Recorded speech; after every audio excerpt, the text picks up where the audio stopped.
Who remembers the BJ and Bill show all those years ago on WOLZ? Well, many have said they missed the show, and guess what? They're back. Welcome to the BJ and Bill podcast. Welcome to BJ and Bill, the podcast, a part of the Podcast Playground Network. Please give us that 5-star review and subscribe on your preferred podcast platform. Plus, follow us on Facebook, BJ and Bill, the podcast. You can also, email us, BJ and Bill, the podcast at gmail.com. Love to hear from you as we welcome you to episode 134. Woo! 34 or 35? Oh, I'm sorry, 135. 5. And the only reason I know that is because you and I had to juggle our recording schedule. So I ended up recording the Practical Path podcast yesterday as we record this on a Tuesday. Normally we do on a Monday. And we're exactly 100 apart. So yesterday was Practical Path number 35. And if I hadn't done that, I wouldn't have known. But here we are, and I got it. So good catch. Yeah. 135. Man, 135. that's a long time. It's a long time no matter how you slice it. It really is. So there you go. Yeah. And you're tired. I'm tired. You know, I should have just watched the last 2 minutes of the game, and my heart would have thanked me. It's funny that you say that because my father, watching from heaven at this point, was always like that with basketball. He said, basketball does nothing. He was not an NBA. Of course, that was way before it became a huge thing. He said, you can watch the last 5 minutes of any basketball game and it'll tell you everything you need to know. I'm like, no, Dad, but last night you sure could have. I know the magic. All I need to do, because I got to the point, it was like, well, I almost said we're in the third quarter, but that's about where we would have been if they would have done quarters. No, I get it. Yeah, instead of halves in college basketball. Right. Last 10 minutes. Yeah. But I looked at my wife and I go, okay, this isn't looking good. I'm going to go get ready for bed. And it's the same thing that happened actually to the Tampa Bay Buccaneers to find out if they were going to the playoffs or whatever. I said, I'm going to get ready. I'm going to go to the bath. I'll be back. Sure, bro. Brush your teeth, do all that stuff. Yeah. And she screams, oh my God, they fumbled and they have the ball. And I go running back in. And of course they won that game. There you go. Now she didn't scream, but when I went back from, brushing my teeth and, getting all ready and jammies on and everything. Okay. I don't wear jammies, but jammies, undies on, and I come out and I go, whoa, it's getting to become a ball game again. It's interesting now all of a sudden. Absolutely. And it was, I don't want to say Houston choked or fell apart, but something changed. Something changed in the last 10, especially 5 minutes of the game, whereas Houston was playing amazing defense, swatting everything. And Florida was playing terrible, had like 10 turnovers in the first half or something. And we're not talking apple or cherry. We're talking about the bad kind of turnover. And for something, they flipped a switch somewhere and everything changed. And that last amazing play where I don't know who it was for Houston, but the young kid went up and kind of lost the handle on it and couldn't, it would have been a foul. It would have been, well, not a foul, but it would have been a turnover if he grabbed it again because he lost it, and it would have been a double dribble if he'd have grabbed it again or whatever. And so the Florida kid dove on it, and that's the way it ended. And it was like the place was in shock. And, well, I was in shock. And then you're like, oh, my God. So anyway, hats off. Congrats to the Florida Gators. It's going to be a great week here in Gainesville. Great week. I actually need to hear this now. After the game was over, like in the next minute, did you hear noises because you are right? I am pretty close to campus. I really am pretty close, and I thought I would hear some fireworks, but I didn't. And I had the door. I had the door closed. I still would have heard, because I got a porch door that faces. Actually, now that I think about it, I'm looking out my bedroom window, my office window here. My back porch does kind of face toward campus. So I'm kind of wondering why I didn't hear anything, but I didn't. But I did send you during the day. You were asking if BJ sends me this text message around 2:00. Do people know there's a game tonight, for you folks in game? And I found there's a local website that does, here's what's happening in town and that kind of thing. and they have a Twitter feed that I follow, and they were like posting the lines of people outside the bars and restaurants and clubs and everything that started hours before the game. If you wanted to get into a club, a popular club downtown to watch the game, and they had the whatchamacallit, the basketball arena was open here, and it was standing room only to watch on the big screen, and all of that. So yeah, they knew it was going on. It was kind of a big deal, as they say. So yeah, it was awesome. It was, and I mean, I don't know if they're going to do anything or have a parade or anything in town, but I don't think I'd go. But it's cool. Just that we are celebrating. It's cool. We have a text group with all of my pickleball people, all of my old friends, and I mean old. They're old folks like me. And we were texting back and forth, and I posted a few pictures, screenshots I took from the one I sent to you of the kid diving on the ball. I sent that around to our text group and everything. So it was fun. It was great. It was great fun. And congratulations again to the Florida Gators. A great game. Of course, I think I maybe need to apologize to my wife. I don't know if you have been on Facebook at all and seen last night's post. No. She comes out in a football jersey, but a Gator jersey. Right. She's wearing the Gator hat that I'm wearing. Actually, I'm wearing the jersey she wore last night. But okay, so she comes out just before the game. Right. And I don't know if I should say this or not, because she was mad at me enough for posting it on Facebook. But she comes out. Yes. She's dancing around. Oh, boy. With just her underpanties and the jersey. Oh, how sexy is that? Oh, wow. Yeah. So she's in front of the TV dancing around the game. I take a shot. Oh. And I put it on Facebook. Oh, man. She goes, that was for your eyes only. That post is going to get 1 million likes. And let me tell you, it has gotten likes from guys I don't even know who in the hell they are. I think she can start a fan page now if she wants to. So that's awesome. Now you're going to make me go check it out, aren't you? You're going to make me go look. That's funny. That's funny and awesome and cool. So good for her. And here you are wearing that same, I know folks can't see it. We don't put it on YouTube, but you're wearing that same jersey now. So there. Yeah. And good for you. Smells so pretty. Smells so pretty. You smell pretty. And I'm going to go to the doctor a little bit later on. I'll probably wear this jersey, and the doctor will probably say, "Oh, BJ, you smell pretty." Yeah. Oh, great. And I'll say, "Hey, you should check out the picture from Facebook if you think I smell pretty." See it in its original. See who it was intended to be wearing it. Not you. Yeah, I know. Wow. So good for you. Cool. Yeah, it has got quite a few likes. Awesome. I will go check it out later and resist the temptation to post something snarky. But good. And then of course I posted another snarky remark myself just to see what kind of reaction. Because sometimes, sometimes it's fun to pick up the bomb and just throw it and just see what happens. Yes. I did that yesterday. Oh, look at you. I threw a little bomb that said, because I'm a comedian. Of course. I go, "Hey, Canada friends, if you're listening, please let the United States become the latest province. or territory in Canada." And oh boy, that was it, man. That is the stupidest. Why would you? And then I said, well, yeah, it is stupid. It's as stupid as us wanting to, the U.S. wanting to make, Canada a state.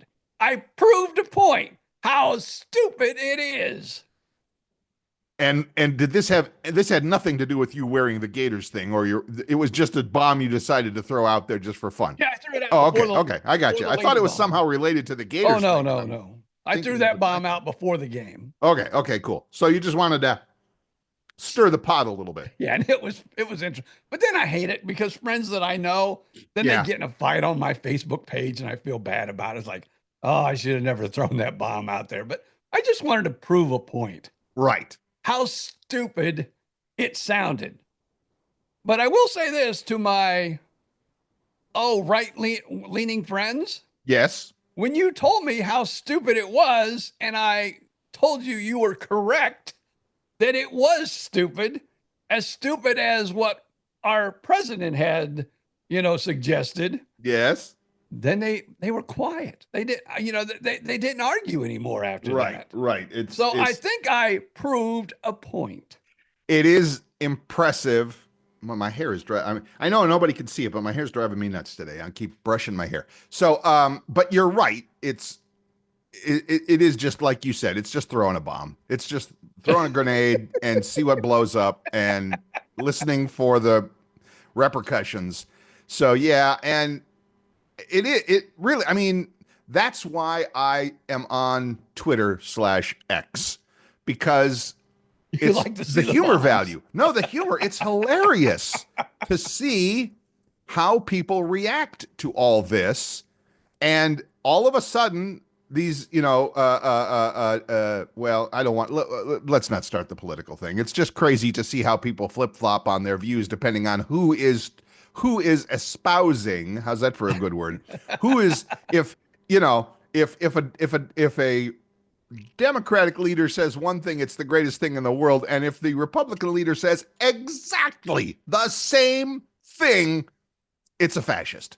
So yeah, I'm over it. I mean, I was over it before it started, but again, that's Twitter's humor value. And oh my gosh, it's so funny to me, because I'm not. I just feel bad that when I throw a grenade out there, yeah, and then my friends get involved, and I feel, yeah, I caused this. I'm sorry. Collateral damage. That's not really why I wanted to do this, it's but collateral damage. Yeah, y'all gotten a little, tivvy over it, and I apologize. I hear you. I hear you. Hey, so, we're going to actually have a guest today on the show. We are. We finally have secured BJ's ghostwriter friend.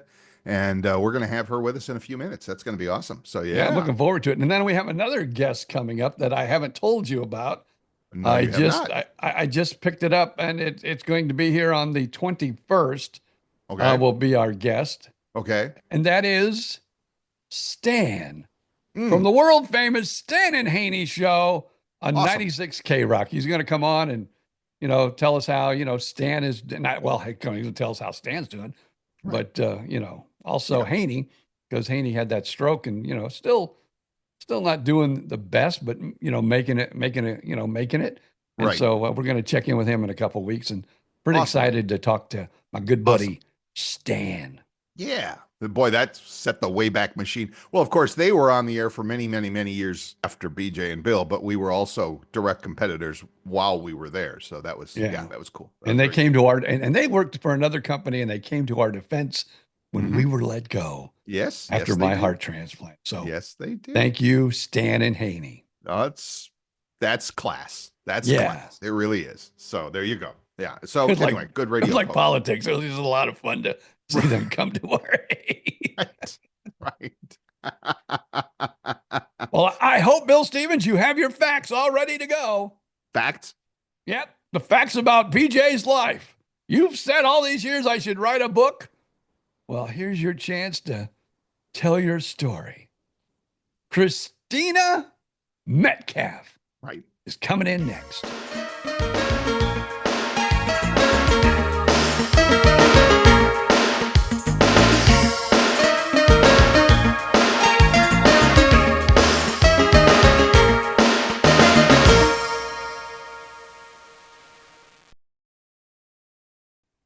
And welcome back. This is BJ and Bill, the podcast, with a special guest about to be introduced. But as always, if you're enjoying what you hear, we invite you to leave that 5-star review wherever you get your podcasts, whether that's, Apple Podcast. We're everywhere. Apple Podcasts, Spotify, YouTube, iHeartRadio.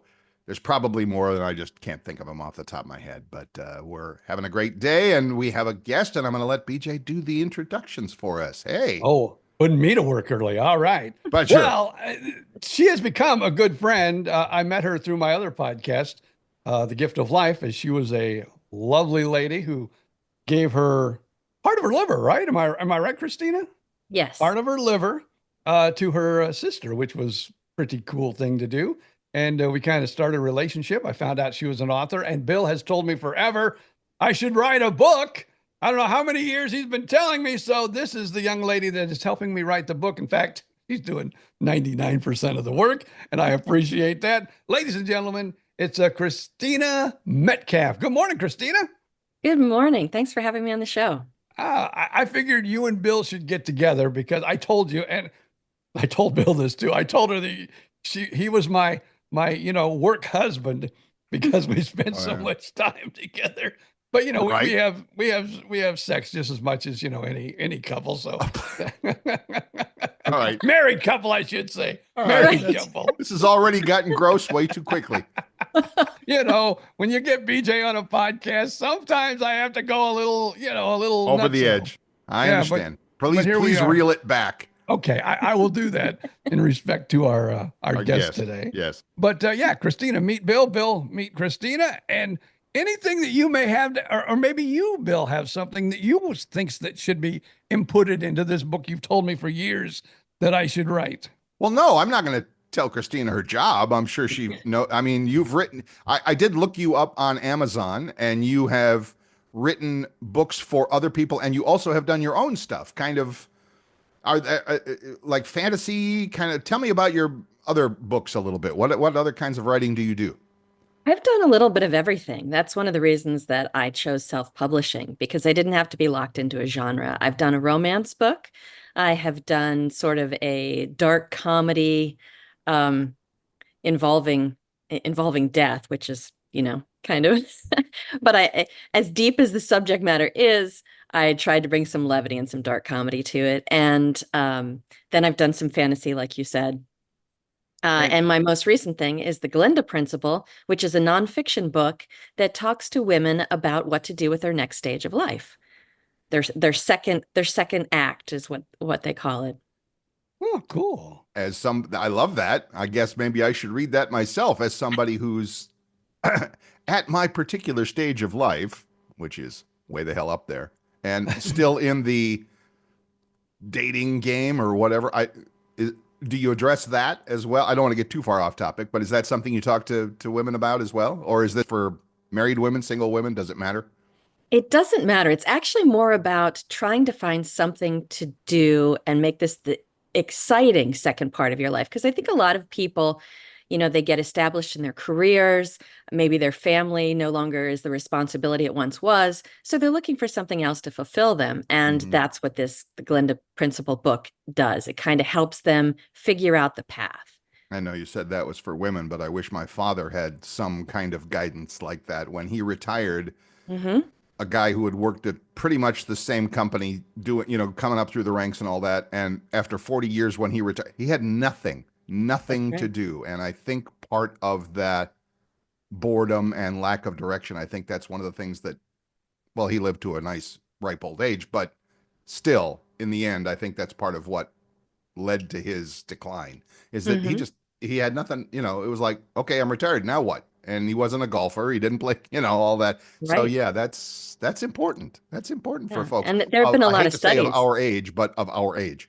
Right. There have been a lot of studies about mental decline being associated with, not having a hobby, for instance. Right. So this is kind of something that, I'm in that age group too. And I'm saying goodbye to my sons this year who are going off to college in the fall.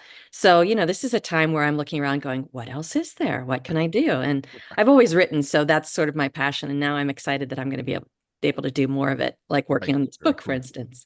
How did you get involved with the whole ghost writing? Is it ghost writing? Is that the right word? Is that the right term for it? Ghostwriting is the word. It sounds so much spookier than it really is. What it is helping someone tell their story. Right. Some people want to get really involved. Some people just want to give you bullet points. It's helping the non-writers of the world kind of come to the page and tell their story. And that's what we're working on. A very important story. Not only does BJ have a very exciting life and a lot of funny stories to tell, but there's also an underlying message of, the importance of organ donation. Right. And this is a way for that message to get out. There you go. And so we've heard the story about how you two got connected and all of that, and that's awesome. And So all I want to know is who plays him in the movie, and no, I know. I asked him that. Oh, And you did? Bill- Did he have an answer? I said Macaulay Culkin, in Macaulay. the early years. Well, anymore though, he could be the late years too, though. Yeah, he could. Yeah, I'm a goofy looking guy. He's kind of a goofy looking guy. There you go. So, Christina, what's your process on that? I mean, do you have like a regular interview or onboarding process that you interview folks and give them a list of here's the top 100 questions or whatever? That's exactly right. I mean, we go through an interview process. I submit questions ahead of time. In this situation, we just kind of broke down the different stages of life. And we had 3 separate interviews of about an hour each. Mm-hmm. And then I record them, of course. And then I put some words on a page, which is the stage that we're in now. It's very exciting. So at the end of this month, I'll be presenting some pages for BJ to take a look at, and he'll review them, and that'll help continue the conversation, because we'll look at those pages and we'll say, oh, you know what, this reminds me of another story, or this also should be talked about. He mentioned that you and I should speak, and you said you didn't want to do my job for me, but at the same time, if you don't tell me, then I'll just make things up. Was that? Well, I didn't say that. That must have been BJ saying that. Yeah, no, I'm happy to talk. I'm happy to chat with you. That's fine. Yeah, I'm sure there's as always, a different perspective. You remember things differently. So, and that's what I think is cool. She's also going to talk to my wife, which I hope that's going to be a good thing, having her in the book. And I'm wearing the jersey she wore last night for the Gators game, so I kind of feel feminine this morning, I guess. But yeah, and then my kids, because I think they have stories. Right. And like I told her, Bill and I have been together doing radio at 3 different radio stations. We've known each other for at least 30 years, So, you went through a lot of this stuff. You were at the hospital, like the next week. And I called you. You were the first person I called when I called somebody in the hospital. Right. And got you in trouble, of course. I've told her that part of the story. I've said it in the past, but it's probably true. I probably know you better than anybody whose last name is not Odom. Probably. I mean, yeah, I know your son uses a different last name, but that, that's technicality. So that's fine. So good. So, I mean, it seems, I mean, I'm sure, obviously you're the professional of this, but to say that you can write a whole book, I don't know how big the whole book is going to be. A whole book on several hours of interviews. That's interesting. That's fascinating to me. I mean, you must have some insight or something that you kind of draw from, or I mean, how do you fill that out to make this into a I come at it from a radio background. I was a reporter and a writer and all of that stuff. I would interview somebody for a half an hour and distill it down to 30 seconds of a soundbite. So you're doing the opposite. You're taking the interview and making a book out of it, which is awesome. And I have no clue how that works. So I'm just curious what your process is on that a little bit. Well, I'm very wordy, number one. No, in all seriousness, you have the basic stories in someone's life, and then there's always some explanation that has to go along with that. Right. So, at the risk of giving some of the story away, there's a particular story we're going to be telling about someone coming to BJ's father and talking about silver on his property, or potentially silver on his property. So in that situation, we're not only telling the story of how that goes down, but any historical references that might be included in that, some background, so that the average person is not reading that going, wait, so what's he talking about? Silver, what? Right. So that's really how. And then when we're talking about surgeries and donations, we have to kind of lighten it up so it'll be more interesting to the average reader, but there's some background and surgical information, healthcare information that finds its way in there too. So that's how you just take the basic story, you take a skeleton and you give it some flesh. And so that's the process. There you go. I should ask you the most interesting question for me. How are you finding me as a subject that you're writing a book about. And, you know, you can be as mean as you want or as nice as you want, and I will not be offended. Right. That's not really the point. The book is for you, about you, and supposedly by you in a way. So it's not going to be like. Well, I've told Christina all along. I says, you know, I want you to get as much. You know, like some people use a ghostwriter, and they're kind of in the background. Right. I said, you know, this is my story, and you're telling it, but I want you to be the star. You know, I want people to know that you're writing it. You're getting the information, yes, from me, but you're putting the story together. And basically, like BJ and Bill, the podcast or the radio show, I'm the corny, fun guy, and she's like the Bill Stevens of the radio show. She's the brains behind the show. Basically, she's going to be the brains behind the book. So she is the Bill of the book. Oh, wow. Wow. Happy to have you on board, Christina. Happy to make you a part of the team. That's awesome. Thank you. No, you as a subject, you have a lot of great stories. So that's wonderful. When someone comes to the table and they actually have stories to tell, that makes it a whole lot easier than, you know, needing to pull information out of someone. You're very open, you're very honest. The most difficult thing for me right now as I'm writing the pages is you're a really funny guy. And I consider myself sometimes funny, a little bit funny, but every time I'm writing a sentence, I'm like, oh, is this funny enough? I don't know if this is funny enough. So I think you're going to be going in, I'm hoping you're going to be going in and massaging a lot of the content to make it BJ funny. There you go. If that makes good sense. So I think she's saying I'm going to be responsible for the corniness of the book. Because I believe my humor to be corny. Well, you know, I should corny. I'm trying to capture your tone. That's one of the things that a ghostwriter does, is that you want the book to sound like the person. Even if I, you know, get credit with, you know, a little sign off on the cover, something that says with Christina Metcalf or something like that. You see that on books all the time. Even if you give that credit to me, then I still don't want someone who knows you reading it and going, this isn't my dad, or this isn't my husband, or this, you know, I want people who are closest to you to read it and be like, that sounds like him. So that's you're a great subject, and I'm putting it upon myself to like up my comedy game. Well, I told her I did a comedy class, and so I'm trying to give her some pointers that, you know, may even help you in the future as far as writing comedy. There you go. All good. Now, Bill, is there any particular story that you feel is important about my life that you have been a part of? Wow. Wow. Way to put somebody on the spot there. Yeah, Mr. Brains of the organization. Come on, Mr. Bill. Well, I'm sure you've already, because you mentioned it already. I mean, the one of the biggest, well, one of the ones that stands out, of course, was when you had the surgery, when you had the transplant surgery, and you called the radio show the Monday after. I mean, literally. And I'm sure our audience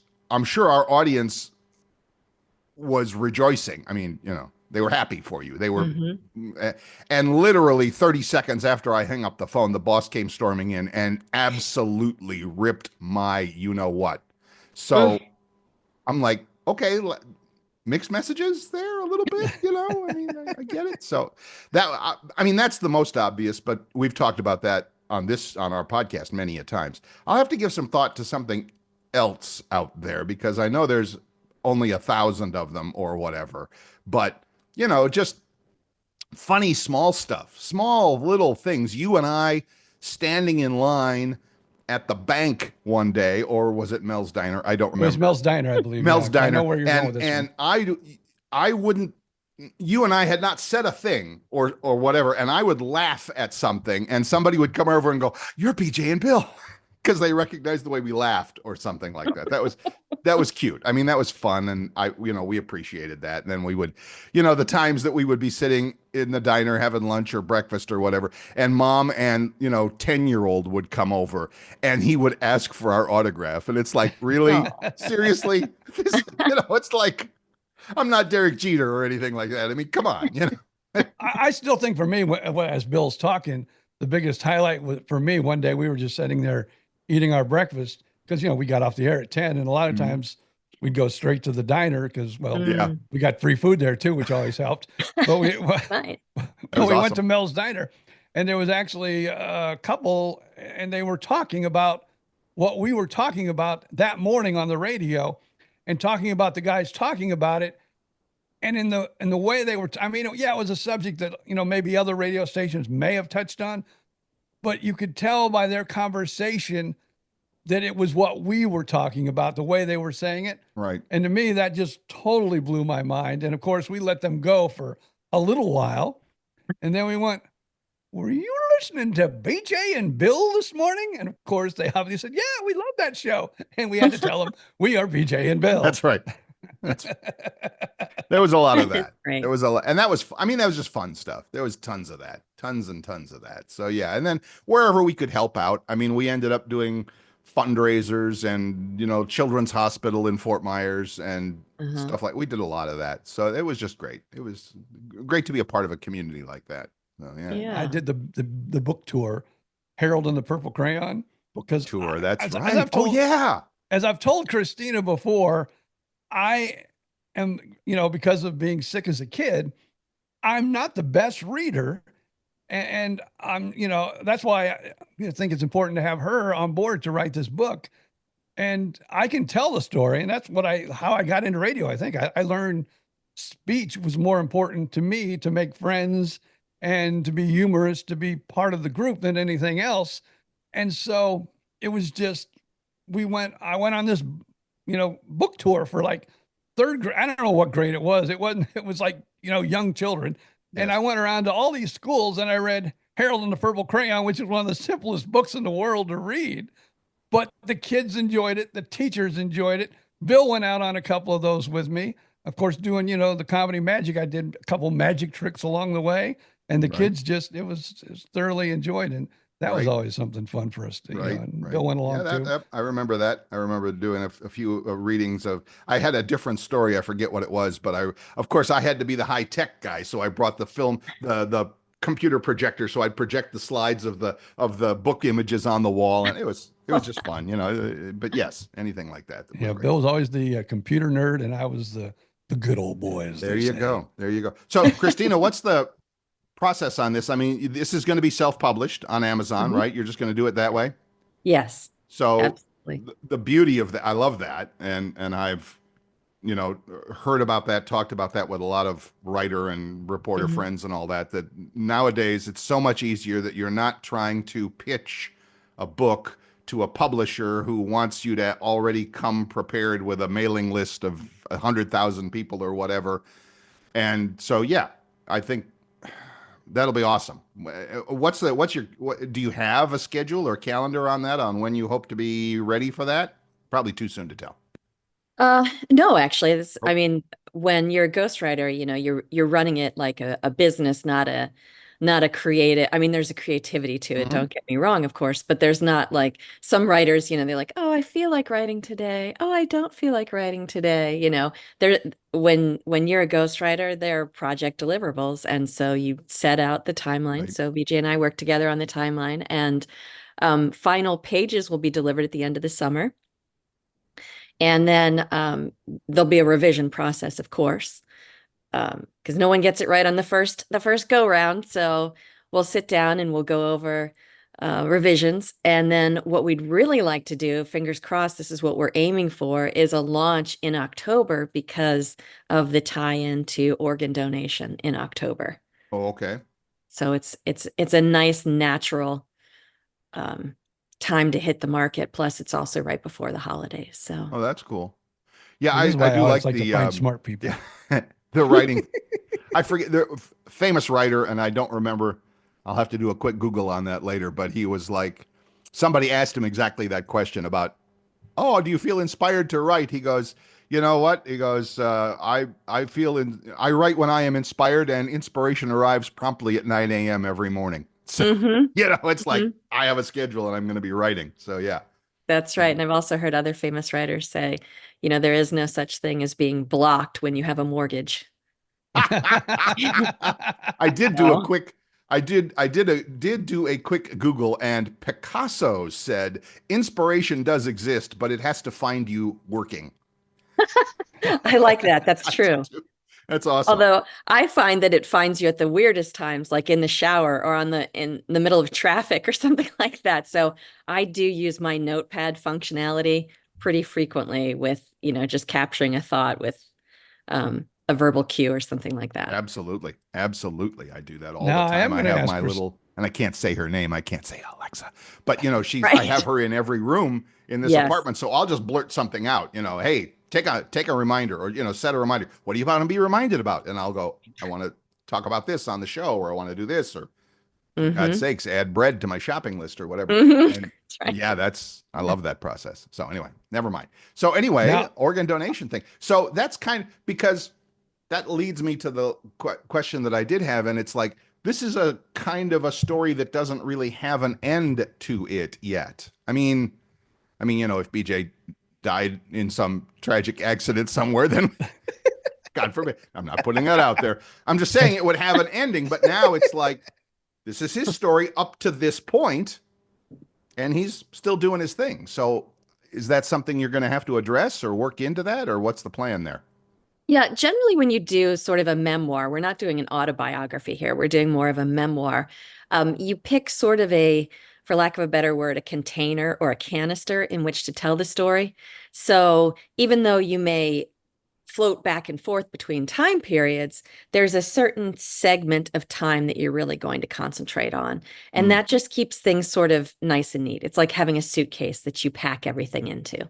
So that's the idea behind that. We won't have to worry about an ending that way. Right. And since the message is one that is, about altruism wrapped in humor, all of that, I think it'll fit very nicely. Cool. Yeah. Now I'm going to put you on the spot like I put Bill on the spot to ask him what he thought the highlight of BJ and Bill together were.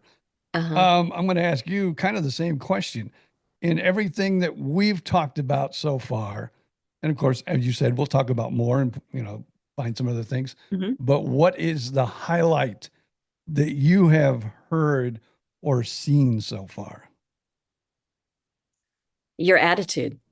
Oh, It's definitely your attitude in overcoming the challenges that you've had. And most of what we've talked about, of course, your challenges have been physical. But just generally in life, you seem to have a very sunny attitude.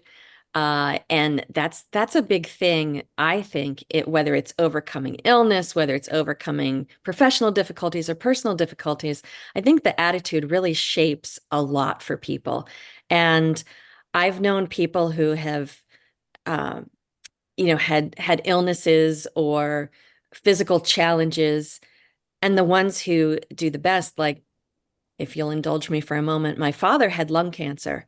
And he was a physician, so he knew a little too much for his own good. And he died very quickly from it when I was 18. And a lot of that, at the same time, I had an uncle who had pancreatic cancer, another death sentence, right? That's a 3 or 4 month. Usually by the time you find out you have it, 3 or 4 months, you're gone. My uncle lived about 4 years because he went in with the attitude of, I'm going to beat this. This is not going to take me down. I'm going to live as long as I can. My father, on the other hand, had all the statistics and all the data, and he knew that the possibility of him beating lung cancer or even living for a couple of years at that time, because he had a very aggressive form, was about like 10%. So he basically like shut everything down and started closing shop the moment he got his news. So to bring it back to your question, it really, attitude and mental, the way you look at life really has a big impact on longevity, on prognoses. I mean, there's so many things doctors really don't know. So I think that a message of hope, a message of humor, all of that in telling your story is really essential, and I think will benefit a large number of people. See, this is why I get this lady. She is like, she's going to make this book like, even I don't care who, even the president will want to read this book. That's how good it's going to be. That would be great. Let's get it there. Not to take anything away from her talent and skills, which are obviously monstrous if she can turn your story into a book. But yes, that's her job. Her job is to find those things that make a good story and to find the things that, see, that would have been, I'm asking myself, would I have figured that out if I was the reporter in the room? I might have. But see, you and I are so close, BJ and I are so close that it's like, I've seen that for 25 years. It's like the, wallpaper. It's like the air that you breathe. It's like, okay, it's there. I get it. But I'm not coming to it with a new perspective to say, oh, look, this is the story part, or at least a big part of the story. And I know that's important. That is, like you said, you got to have something to hang the whole story on, the container you were talking about. And I think that's awesome. That'll help a lot of people, because so many people will read this. Hopefully so many people will read this and go, all right, I didn't have a heart transplant, but this guy is making it work even with his challenges because of his story. And maybe I can learn a little bit and take a little bit from that as well. So that to me is the important part. Yeah. Mm-hmm. You know what? Maybe she'll have to come on the Practical Path podcast and promote this book. Bill has another podcast. We both are double dippers. Bill does a podcast, that's about spiritual growth, personal and spiritual growth. The Practical Path, a podcast for personal and spiritual growth. Yes, but we talk about exactly this kind of thing often. That your attitude about stuff is 99.9% of, well, maybe not that much. I'm not a doctor and I don't want to play one. But again, your attitude about something, your belief about something is so important. It's ridiculous. And obviously this guy, I'm pointing over there to Mr. BJ, obviously his attitude about this has been something that's carried him and helped him and hopefully keeps him with us for another 20 years. Mm-hmm. Oh, knock on wood on that. Yeah, I like to see that happen. Or more. I mean, that's up to you. I don't know. Are we going to be doing this podcast in 20 years? I don't think so. But yeah, from the old folks' home. Well, when you up to, because that's kind of what I told her in the beginning. My parents were told I would live to see maybe my mid to late teens at the most. And I told her my mother lived to be 69. Right. And I always thought if I could do that, I made it. And now I've got to get that fight back because, well, next month, unfortunately, this old man turns 70. Right. So you made it past 69. So yeah. So if I make it another month, then I'm going to be celebrating that. And then, then what? Then I got to get a new goal. Well, and look, that's exactly the book that she was, of course, she was doing it from the lady's perspective. Maybe her next one is the guy's perspective on the same. I mean, I don't know, maybe there are books out there about that or not, but it's like, okay, here I am. I'm retired. I'm in pretty decent health. I plan on living for, I've told people it's like, I'm planning on living to be 100, playing pickleball and having sex when I'm 100. Not at the same time. Right, good. Not at the same time, but a lot of injury potential there. It's funny. See, she picked up a little funny there. There you go. I should bring her out on the road with me. But again, that's my mental. That's my my attitude about things. Is that okay? I'm like you said, I'm this age now. Who cares? Who cares? I do that. I just one little aside thing, has nothing to do with BJ's story, but I play pickleball 3 times a week, and I'm here in a college town, so it's a lot of young people, so we'll play and all that. And then at the end, you're sitting around, talking with the young people and all that, and they're like, "Oh, I'm so tired or beat up or worn out or whatever." And I will quietly take the young man aside and go, "How old are you, Johnny? How old are you?" And he'll go, "I'm 36 or I'm 30." I'm like, "You're 30. Cool. Call me back when you double it and then some." And he's like, then he looks at you like, "Oh, pretty good, Grandpa." Like, okay, thanks. So anyway, that's just another little aside there. So yes, you can do anything at any age is my point. Mm-hmm. Now, do you have a project once mine is completed or is that when you go off for your next project when this one is near completion, or how does that work for a writer? Well, as far as the big projects are concerned, like your book, I wouldn't take on another one until we get yours put to bed. That's just so I am focused. But in between the big projects, or during the big projects, I work on smaller marketing pieces for small businesses, actually. So, Okay. you know, You mean like copy for websites and emails and stuff like that? exactly when I'm not competing with AI, yes. Not yet, you're not. Well, it's done some amazing things recently. Made a Now, lot let of me ask you leaps over the this. past 3 years. Are you using it at all? I do use AI. If you can't beat them, join them idea. I use AI for the marketing of the Glinda principle. I run a lot of back and forth conversations by telling it what my demographic is and what it suggests I should post and where I should post, Hmm. those kind of things. Okay. Yeah, because I That have is, now my son is like, of course, he's, kind of in the same, he does podcast, has internet radio stations, and he is even in, he does recording. I mean, they have a recording session, a recording studio where they record music.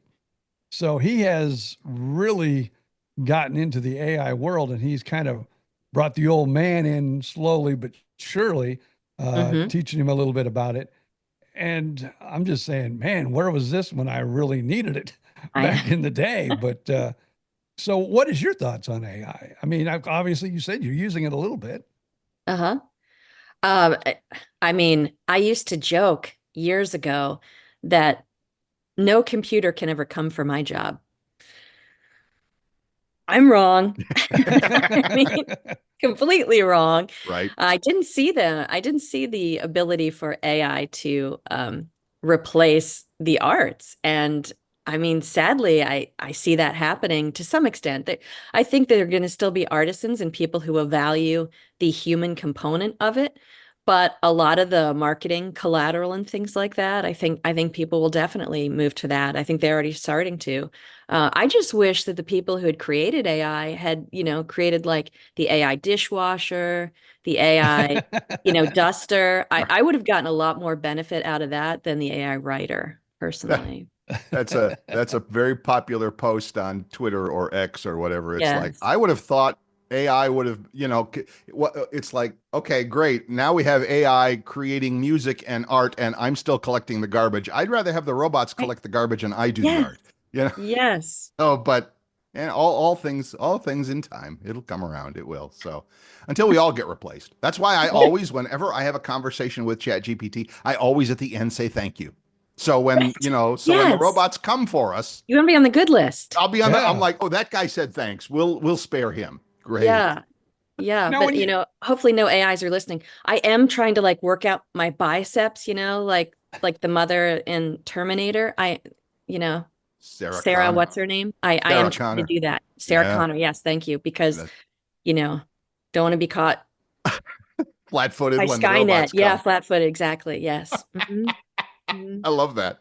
now, one thing I want to say now, when you talk about the artistry, Hmm.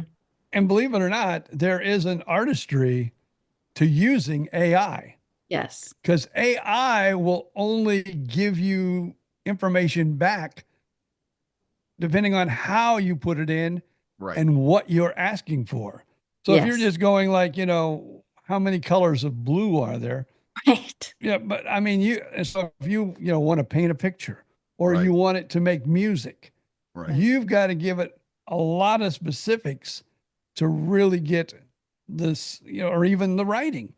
Hmm. Like a lot of my Facebook posts that I use for BJ and Bill and the Gift of Life, the Organ Transplant Podcast, I use AI now, and Hmm. you've got to give AI the proper information and the proper, The word you're looking delivery. for is Like, prompt. The word you're yeah, looking for is Yes. prompt. yeah. Yes. Yeah, See, that's the that's why he's fancy the smart computer one. term. Yeah, That's why he's the smart one.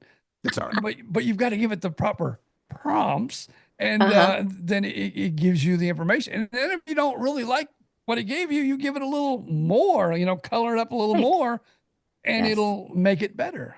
There you go. Yes, There you- absolutely. One thing I did with the Glinda principle, I actually uploaded the book. First of all, I will say to all of the audience here and anywhere else, I do not use AI for writing my own books. To me, that's still a sacred, hallowed ground Right. that I will let it do the marketing for me. I will not do pages of AI written. So BJ, there will be no AI in your book. Oh, okay. Um, as long as I have a say in it. Now, There you go. I mean, Good. sure, if That's you good. say, "Oh, I want AI to write this paragraph," okay, you do. But so I hold that sacred. But what I did do, and I hope it doesn't bite me in the you know what, I uploaded my book to the paid version of ChatGPT, and I have asked it to do things like pull the most valuable quotes out of the book. Sure. I have asked it to use the tone of the book in shaping the social media posts that I post. So it really has a working knowledge of my book. Again, I hope that Skynet does not use that against me in some future uh whatever, but Right. it's really quite good when you do that. I mean it sounds like me, just a little over the top of me. Okay. And again, like BJ said, you can tell it more or less, Right. funnier, seriouser, Mhm. whatever you can, seriouser. That's a And I'm BJ word. learning also now because I'm using it more and more. It even Yes. comes back, and go, well, is this significant, or would you like it, more, more tender? Would you like it, more? Because I'm doing medical Right. stuff, Right. Right. and I want to get the passion out. Like, is this passion enough, or do you want more passion? Do you Right. want? So it's an amazing tool, but it's strange. Like I said, and I don't know if I should be saying this out loud, but for making music, my son is using it a lot. Yeah, it's Uh-huh. coming.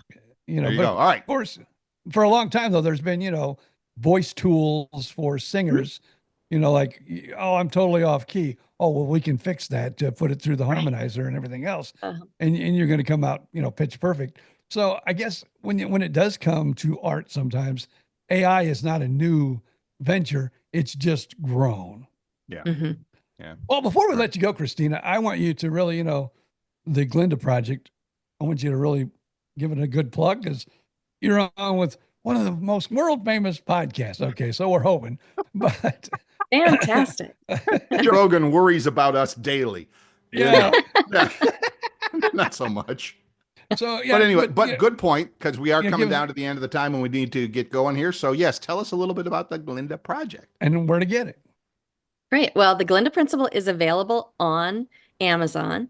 And the idea behind it is just like that good witch said to Dorothy after she went through a huge rigmarole in Oz. She said, "You had what you needed all along inside of you."